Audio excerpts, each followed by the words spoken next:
Bonjour à tous les amis, j'espère vraiment que vous allez tous super bien. Moi ça va super, très content de vous faire cette nouvelle vidéo. Et quelle vidéo les amis? Ni une vidéo pronostic, ni une vidéo analyse. C'est une vidéo, c'est une forme de pronostic, mais pas sur un match entier, plutôt sur un championnat. Qui sera champion entre Liverpool, Arsenal et Manchester City? Quand j'ai regardé avant de faire la vidéo, la dernière fois qu'il y avait une course à 3 après autant de matchs, j'ai pas eu la réponse parce que je crois que ça fait tellement longtemps qu'il n'y a pas dans les stats. Franchement, là, c'est quand même assez exceptionnel. J'étais obligé évidemment de faire une vidéo là-dessus. Trois clubs qui sont à un point d'écart, c'est quand même assez fou en première ligue après 28 matchs. C'est pour ça que je fais aussi cette vidéo parce que là, il y a la trêve qui va avoir lieu, hein. Au moment de sortir la vidéo, il y aura déjà les premiers matchs des équipes nationales. Et donc il restera 10 matchs de première ligue. Donc voilà, c'est pour ça aussi que je fais cette vidéo. Le timing est plutôt pas mal. Donc voilà, franchement, n'hésitez vraiment pas à liker et à vous abonner. 85% des personnes qui regardent les vidéos ne sont pas abonnées. Donc franchement, n'hésitez pas, c'est gratuit. On va approcher les 700 abonnés. Donc voilà, franchement, un grand merci à tous ceux qui le feront. Et puis nous, on va partir tout simplement. Ça va se passer en 4 temps. Évidemment, la première partie, ce sera la situation actuelle, qu'est-ce qui se passe dans chaque club pour le moment. Et comme je l'ai dit, voilà, un point qui les sépare, 64 points pour Arsenal, 64 points pour Liverpool et 63 points pardon, pour Manchester City. Voilà, franchement, c'est quand même assez exceptionnel. Du côté d'Arsenal, 28 matchs joués, 20 matchs gagnés, 4 nuls, 4 défaites. Du côté de Liverpool, 19 matchs gagnés, 7 nuls et 2 défaites. Et du côté de Manchester City, 19 matchs gagnés, 6 nuls et 3 défaites. Arsenal qui est pour le moment la meilleure attaque et la meilleure défense avec seulement 24 buts encaissés. Liverpool est à 2 buts et City est à 4 buts de Arsenal.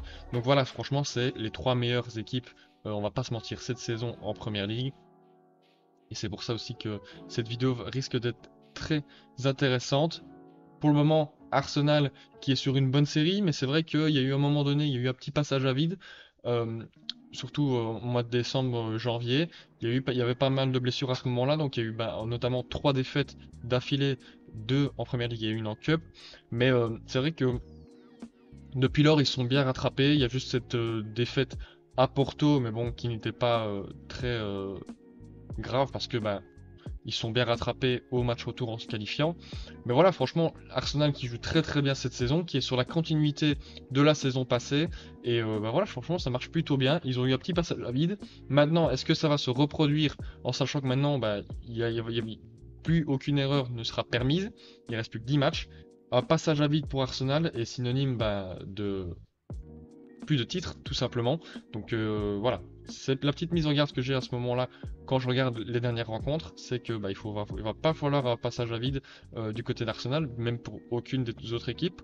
Du côté de Liverpool, c'est vrai qu'au niveau des dernières rencontres, c'est un peu mieux. Il y a cette défaite, évidemment, toute fraîche qui s'est passée en FA Cup face à Manchester United 4-3, défaite 4-3, mais sinon avant cela, la dernière défaite c'était contre Arsenal justement en Premier League, et puis avant cela c'était contre l'Union Saint-Gilloise 2-1 en Europa League où voilà ils avaient fait tourner, donc c'est pas trop grave non plus. Mais franchement, voilà, les trois clubs ils sont très chauds, ils ont beaucoup de matchs sans défaite, et notamment City qui est le roi à ce niveau-là. Je crois que sur leurs 20 derniers matchs, ben, pas de défaite. Je crois que c'est 19 ou 20 derniers matchs, pas de défaite.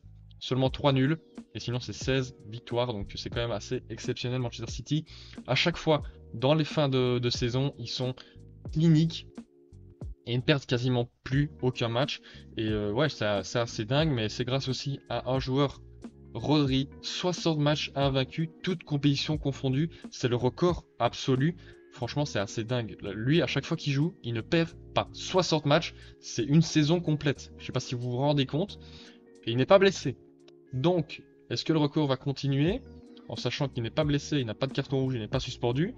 Il va quasiment, je pense, jouer tous les matchs de Première Ligue. Donc peut-être que City sera invaincu encore avec lui. Voilà, à voir évidemment dans les prochains matchs. Mais en tout cas, voilà, c'est quand même un bon indicateur. C'est que Rodri est là. Et Rodri, il ne perd pas. Donc voilà. J'avais envie aussi de mettre en lumière les XG expected goals, donc les goals attendus. Et ce qui est étonnant, ça m'étonnait, je pensais que City serait premier, mais non, en fait c'est Liverpool, avec 62,6 goals attendus pour 65 inscrits en première ligue. Arsenal aussi qui surexploite ses expected goals, 56,6, ils sont à 70 goals. Donc ça c'est vraiment très très intéressant et c'est vraiment un truc très très positif pour Arsenal parce que voilà, ils ont quasiment plus de 13-14 buts en plus que leur expected goals. Donc franchement ça veut dire que il ne leur faut pas beaucoup d'occasions pour marquer des goals et pas de grosses surtout. Donc franchement, c'est vraiment plutôt bien pour eux. Et puis Manchester City, 56 aussi, 0,6 expected goals. 63, il me semble, buts marqués en première ligue. Donc ouais, franchement, c'est vraiment des clubs qui surperforment leur expected goals. En particulier Arsenal cette saison. Mais voilà, franchement, on voit aussi que Liverpool se crée énormément d'occasions grâce à ça, et bien plus que d'ailleurs les deux autres clubs, mais Arsenal qui est très très clinique. En tout cas, Arsenal qui aussi a une arme de plus que les autres à mes yeux. Ok, ça marque beaucoup dans le jeu, 36 buts inscrits en première ligue, 51%, mais c'est surtout les coups de pied arrêtés, 18 buts inscrits sur coups de pied arrêtés, sans compter les pénaltys, parce qu'avec les pénaltys, du coup, ça fait 8 en plus, 26 buts inscrits, c'est 37% pardon, de leurs buts en première ligue, donc c'est quand même énorme, et c'est ça aussi qui les différencie de Liverpool et de City, c'est que ça marque énormément sur coups de pied arrêtés, ils ont vraiment une technique, ils ont vraiment bien bossé ça à l'entraînement, ils ont vraiment une technique très très spéciale sur le coup de pied arrêté qui marche absolument bah, super bien parce que 18 buts c'est quand même assez énorme. Et oui, penalty, bon voilà, 5 contre-attaques et 3 contre son camp. Mais voilà, c'est ça que je voulais mettre en lumière là-dessus, tu vois, à titre de comparaison, 18 buts sur coup de pied arrêté, seulement 10 du côté de Liverpool. Ok, ça marque quand même de temps en temps, ça c'est normal avec les grands gabarits qu'ils ont, mais voilà, on voit qu'Arsenal a quand même bien mieux bossé son exercice de coup de pied arrêté. Au niveau des pénaltys, 5 pénaltys, contre-attaque 6, contre son camp 4, et dans le jeu 40 buts. Mais c'est surtout City qui surperforme dans ce domaine-là, dans le jeu, 45 buts dans le jeu, 71% de leurs buts sont inscrits dans le jeu, 11 quand même dans coup de pied arrêté, 4 pénaltys, 2 contre-attaque et 1 contre son camp. Voilà, c'est quand même très très propre. City qui est plus dans le jeu, Liverpool qui est plus dans le jeu, mais à la fois dans la contre-attaque, ils sont assez polyvalents à ce niveau-là. Et Arsenal également, qui eux, sont vraiment très très établis au niveau des coups de pied arrêtés. Donc c'est vraiment très très intéressant à ce niveau-là. Pour le moment, au niveau des blessés, hein, c'est quand même quelque chose qui est très important dans chaque équipe. Arsenal est quand même bien épargné. Il y a juste Martinelli, mais d'ici le prochain match d'Arsenal, comme il n'a pas été pris avec le Brésil, normalement, il devrait être de retour. Timber aussi, lui qui s'était fait les croisés en début de saison, normalement devrait bientôt revenir, et Tomiyasu également. Donc voilà, tous les feux sont au vert, en tout cas du côté d'Arsenal au niveau des blessures, donc c'est quand même plutôt bien pour entamer les derniers matchs, surtout voilà, qu'ils ont quand même pas mal de compétitions à jouer. Du côté de Liverpool, c'est ça peut-être le petit point noir, c'est quand même pas mal de blessures. Arnold, Matip, Bajcetic, Alcantara, Diogo Jota, Alisson, Curtis Jones et Ibrahima Konaté. Heureusement pour eux, au niveau de la défense, ils ont quand même de bons petits jeunes. Kwanzaa qui fait un taf super excellent. Bradley également. Au milieu, il y a du monde aussi. Il y a les petits jeunes comme Clark, O'Connell, je crois, un truc comme ça. Ouais, franchement, Dance aussi qui est vraiment plutôt intéressant. C'est vrai qu'au niveau offensif, ils ont récupéré Salah, etc. Donc voilà, il y a quand même du monde. Mais c'est vrai qu'au niveau blessure, il y a quand même un petit peu de monde à l'infirmerie. Du côté de City, aussi, ils sont vraiment pas mal. Jack Grealish qui s'est reblessé, il devrait bientôt être de retour. Et Ederson aussi, c'est 3-4 semaines, donc il sera pas là pour le prochain match de Première Ligue, mais dans 2-3 matchs de Première Ligue, donc peut-être début avril, mi-avril, il sera de retour. Donc voilà, pas de grosse inquiétude non plus, parce que il n'y a pas de gros blessés majeurs en tout cas. Donc voilà, franchement, c'est vrai que c'est pas mal. C'est vrai que là, sur ce coup-là, Liverpool a un petit désavantage. Mais bon, voilà, ils ont quand même un gros effectif. Et il y a les jeunes aussi qui sont vraiment bien en place du côté de Liverpool. Donc ça, c'est quand même bien positif. Et ok, il y a du monde, mais il y a surtout quelques joueurs qui sont vraiment très importants du côté d'Arsenal. Surtout Bukayo Saka qui surperforme cette saison. En première ligue, 27 matchs joués, 13 buts, 10 passes décisives, c'est assez énorme.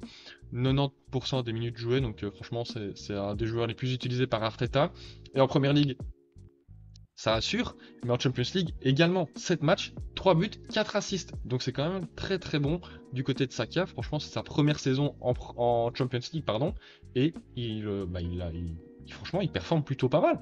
Ils sont qualifiés en quart de finale face au Bayern. Donc voilà, on va voir maintenant s'il va assurer contre un gros club européen, même si bon, il a l'habitude évidemment de jouer contre des gros clubs en Première Ligue. Donc Saka du côté d'Arsenal, bah voilà, il fait quand même une très très bonne saison. Du côté de Liverpool, il y a évidemment Mohamed Salah. En Première Ligue, 22 matchs, 15 buts, 9 assists. Et du côté de l'Europa League, 7 matchs, 4 buts, 4 assists. Donc c'est quand même très très intéressant aussi. Il y a eu un petit moment de blessure juste après la CAN. Il est bien revenu, il a directement, voilà, bien revenu comme j'ai dit, il a directement remarqué, etc. C'est quand même le joueur qui, depuis plusieurs saisons du côté de Liverpool, assure le mieux. Franchement, c'est quelqu'un qui n'a pas besoin de beaucoup d'occasions pour marquer, et c'est toujours un avantage quand tu l'as dans ton équipe. Mais le deuxième joueur que j'avais envie de mettre en lumière du côté de Liverpool, c'est Darwin Nunez. Après une première saison en dents de scie, même plus dans le bas que dans le haut, c'est vrai que là, cette saison, en Première Ligue, il performe absolument 26 matchs, 10 buts, 8 assists. C'est vrai que c'est quand même plutôt pas mal, 62% des minutes jouées. Il ne s'est pas blessé beaucoup, je crois. Il a peut-être, à un moment donné, il a loupé un ou deux matchs. C'est vrai qu'il y a beaucoup de rotation, parce qu'il y a quand même beaucoup de monde offensivement. Il y a du Jota, il y a du Gakpo, il y a du Diaz, il y a du Salah. Donc voilà, c'est quand même quelqu'un qui doit se battre pour sa place. Et cette saison, il le fait très bien. Comme j'ai dit, bah voilà, 18 goals assists en 26 matchs de Première Ligue. Contrairement à sa première saison, donc franchement, où là il avait, je crois, 5-6 goals assists, je crois, il avait 4 buts en Première Ligue, enfin, c'était vraiment pas énorme. Mais voilà, il a bien géré son coup cette saison, et c'est vraiment quelqu'un qui rentre dans l'ADN Liverpool, quelqu'un qui ne lâche jamais rien. C'est vrai qu'il va traiter des occasions, mais il se battra toujours pour le club, et en plus 8 assists, il sait donner des bons ballons, il est très juste à ce niveau-là, très précis, donc c'est vraiment très intéressant. Et du côté de City, il y en a un qui surperforme en ce moment, c'est évidemment Phil Foden. En Première Ligue, 28 matchs, 11 buts, 7 assists, c'est absolument incroyable pour un milieu relayeur offensif, voire ailier droit. 92% des minutes jouées. Je crois qu'il n'a jamais eu un total aussi élevé sous Guardiola. Et puis en Première Ligue aussi, il gère, mais il y a aussi la Champions League, comme un peu Bukayo Saka, même si, bon voilà, Foden, ça fait quelques saisons qu'il est en Champions League. 6 buts. 6 matchs, pardon, 4 buts, 3 assists, donc c'est quand même assez énorme. Et là, pourtant, il y a quand même quelques rotations, parce que 66% des minutes jouées. Et là, pourtant, il est très très bon. Donc franchement, c'est assez exceptionnel. Moi, c'est un joueur que je suis depuis 3-4 saisons maintenant. Il avait eu une bonne saison en 2021-2022. La saison passée un peu moins bien parce qu'il a un peu moins joué, mais voilà, on sait que c'est un joueur qui a du talent. Et pour moi, c'est un des meilleurs joueurs anglais de sa génération. Peut-être devant Bellingham, même si c'est un tout autre rôle. Mais il a des qualités absolument extraordinaires. Donc franchement, ça me fait plaisir de voir Phil Foden performer à un tel niveau.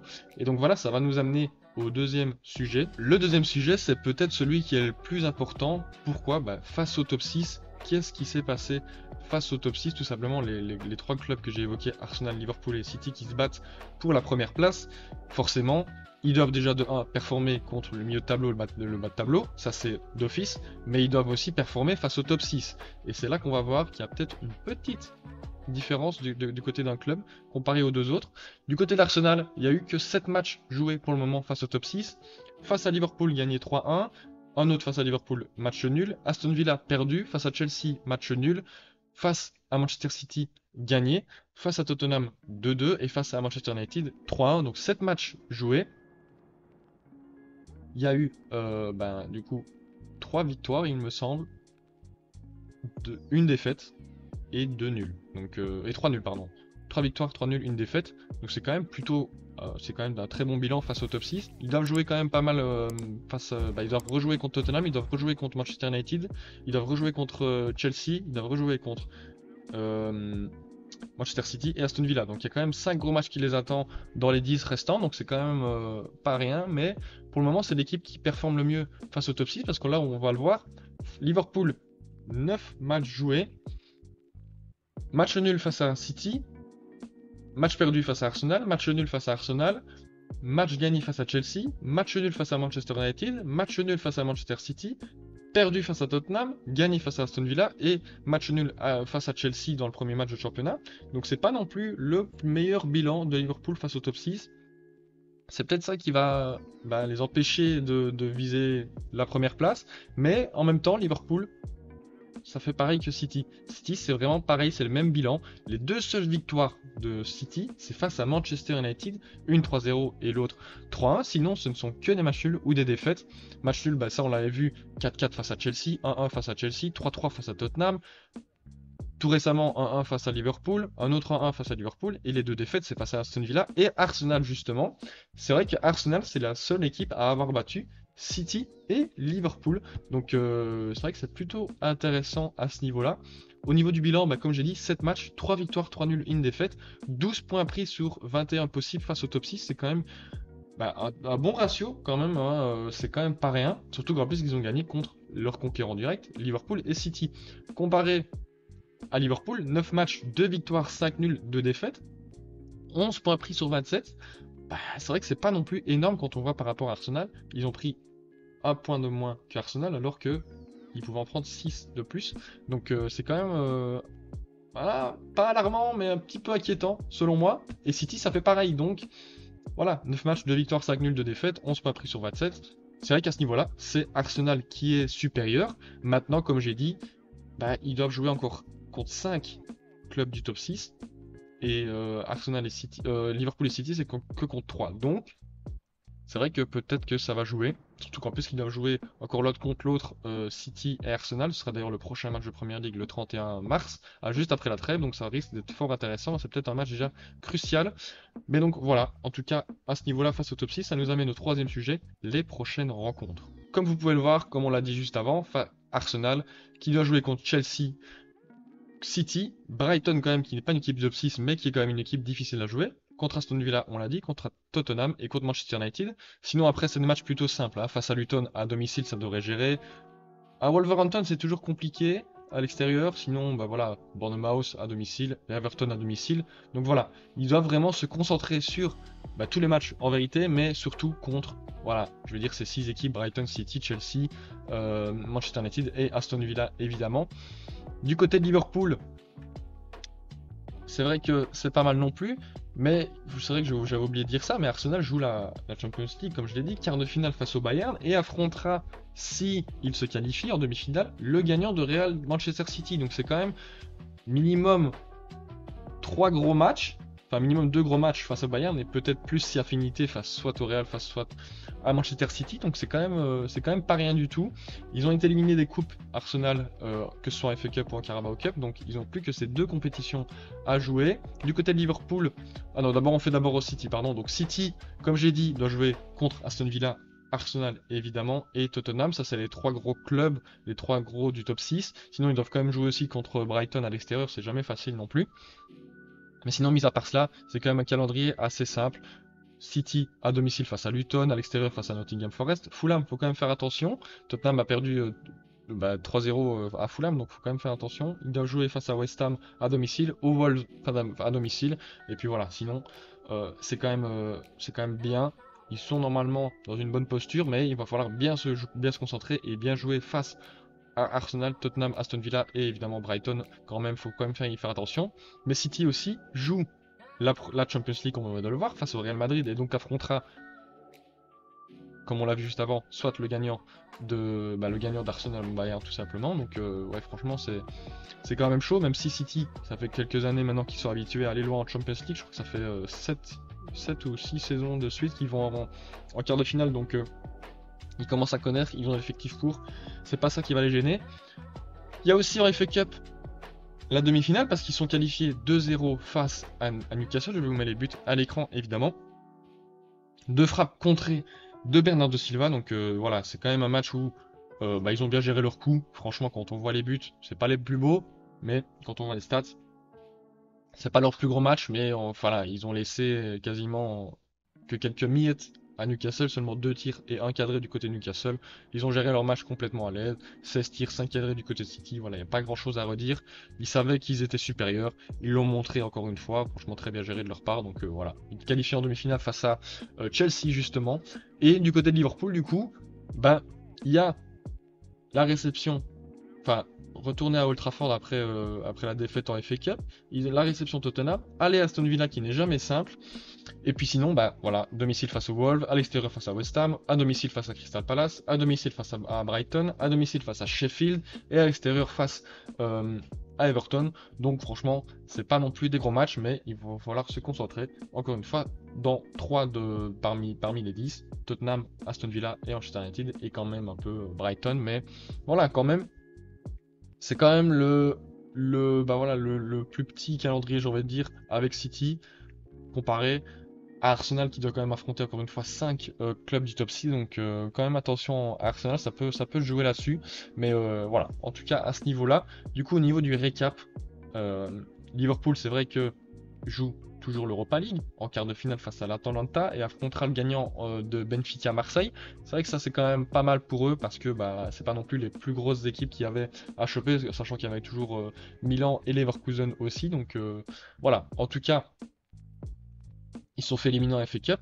4-3 face à Manchester United, donc une compétition en moins que Klopp aurait pu gagner après, évidemment, la Carabao Cup, mais dans un match quand même plutôt partagé, plutôt décousu, avec énormément d'occasions, comme vous pouvez le voir, 28 tirs, 25 tirs, 11 tirs cadrés de part et d'autre, je vous mets les buts à l'écran, évidemment, mais voilà, franchement, très très beau match à regarder, je l'ai vu. Il y a une vidéo qui est sortie, analyse de ce match-là, je vous la mets justement en fiche à ma droite, et puis voilà, tout simplement, en tout cas, petit bilan.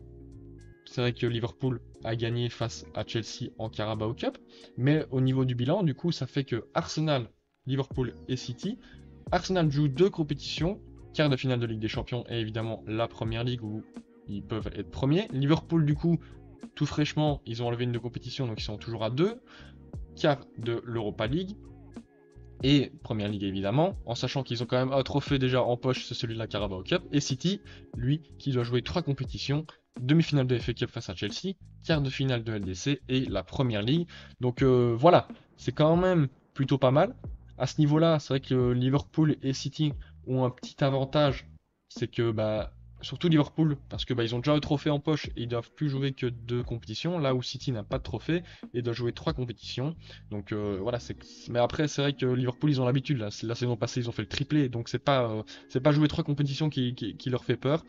Maintenant, c'est vrai que petit point positif, j'aurais envie de dire du côté d'Arsenal, c'est que bah, pour leur première saison en Ligue des Champions depuis quelques temps, ils vont loin et après ils n'ont plus à jouer grand chose, ils ont juste à jouer la première ligue quand même, qui est quand même très importante, mais ils n'ont pas de jouer de cup, etc. Donc c'est quand même un truc, ça a mal pour un bien, sachant qu'ils peuvent aller très loin en Ligue des Champions et très loin en première ligue. Donc voilà, c'est assez, je suis assez mitigé à ce niveau-là. Ce qui nous amène au dernier sujet, évidemment, bah, juste avant ça, on rappelle que le Jurgen Klopp, c'est sa dernière saison à Liverpool, donc déjà avoir gagné un trophée, c'est déjà quand même pas mal. Mais je pense que, comme on voit que les joueurs se battent absolument comme des lions sur chaque rencontre pour Jurgen Klopp, pardon, c'est vrai que bah, on a une petite pensée pour lui à chaque fois, et c'est vrai que ce serait pas mal qu'il aille choper un triplé. Mais en tout cas, l'Europa League c'est possible. Première Ligue, ça va être beaucoup plus compliqué que l'Europa League selon moi, mais tout est possible. Klopp, il a déjà réalisé des miracles avec Liverpool, donc pourquoi pas lors de sa dernière saison au club. Et donc la dernière partie, j'aurais envie de dire, c'est mon pronostic. Et c'est là où c'est un peu compliqué parce que bah, finalement c'est assez hypothétique, j'ai envie de dire, parce que il reste 10 matchs, donc c'est quand même assez énorme. On a vu ensemble un petit peu bah, voilà, les goals, la défense, etc. de chacun.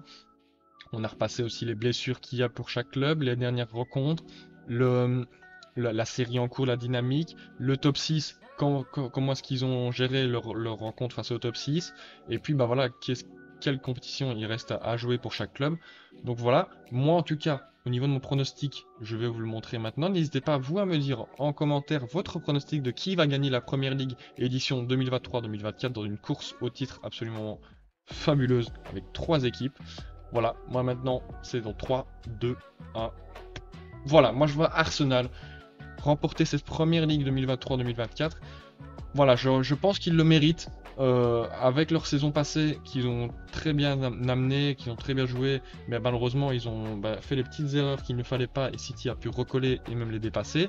Cette saison, je sens que il y a un truc qui a changé du côté d'Arsenal. Ils sont vraiment très très forts. Ils écrasent tous leurs adversaires, pour le moment en première ligue. Sur le dernier match, face au top 6, c'est quand même un très bon bilan. Ils doivent quand même jouer face à quand même 5 équipes du top 6, donc c'est vrai que c'est ça la petite mise en garde par rapport à ça. Mais sinon, ils n'ont pas joué de cup. Ils ont joué un quart de finale de Ligue des Champions face au Bayern, mais voilà, ils ont quand même les joueurs qui sont là, ils ont quand même du banc, donc ça peut quand même faire tourner à un moment donné en première ligue, si c'est donc contre des Luton, contre des Wolverhampton, etc. Il y a quand même moyen de faire tourner pour garder les grosses forces face au Bayern et face au top 6 de première ligue. Donc voilà pourquoi je mets Arsenal du côté du gagnant de première ligue. Et puis surtout, un argument qui est quand même plutôt bon, je trouve, c'est les coups de pied arrêtés, comme on l'a vu en début de vidéo. 18 buts sur coups de pied arrêtés. C'est souvent des coups de pied arrêtés qui te sortent des situations très compliquées. Donc franchement, ça c'est quelque chose qui est vraiment très très positif et c'est quelque chose qui te fait gagner des matchs. Et quand on gagne des matchs, on peut gagner la première ligue. Donc voilà pourquoi je mets Arsenal gagnant de cette édition 2023-2024. Donc comme j'ai dit, n'hésitez vraiment pas à me dire en commentaire, vous, votre pronostic de qui va gagner entre Arsenal, Liverpool et Manchester City. Et voilà les amis, c'est la fin de cette vidéo, j'espère vraiment que vous l'avez appréciée. Moi c'était vraiment un plaisir de vous la tourner. Ça fait maintenant plus ou moins une semaine que je la prépare, c'est vraiment quelque chose de très cool. Moi j'adore la première ligue, c'est mon championnat préféré. Donc voilà, j'espère vraiment que vous l'avez kiffé. Si c'est le cas, n'hésitez vraiment pas à liker, à vous abonner en activant la cloche des notifications pour ne vous louper aucune de mes prochaines vidéos. Je vous dis à très très bientôt pour une nouvelle vidéo. Ciao ciao.